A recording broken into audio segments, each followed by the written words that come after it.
সেটার সুখে দুঃখে অভিমানে আজ প্রভা হয়ে গেছে। আজ আজ তোমাদের ফুলসজ্জা, তাই তাই আমার অনুরোধ বৌদি, তুমি এভাবে ভেঙে দিও না বৌদি, এভাবে ভেঙে দিও না। এই নাও তোমাদের ফুলসজ্জার ফুল, আর তোমার শেষটাকে বলে দিও আজকে রাতটা যেন এই ফুলের গন্ধ শুকে রঙিন ভাবে সারা রাতটা কাটিয়ে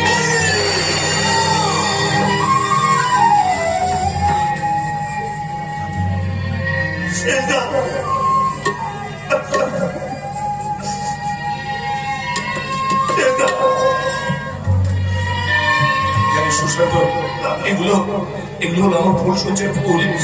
একটু আগে এই ফুলগুলোর গন্ধ সুবাস সেগুলো দিয়ে আমার মন প্রাণ সবকিছু ভরিয়ে তুলছিল। আর এখন এই ফুলগুলো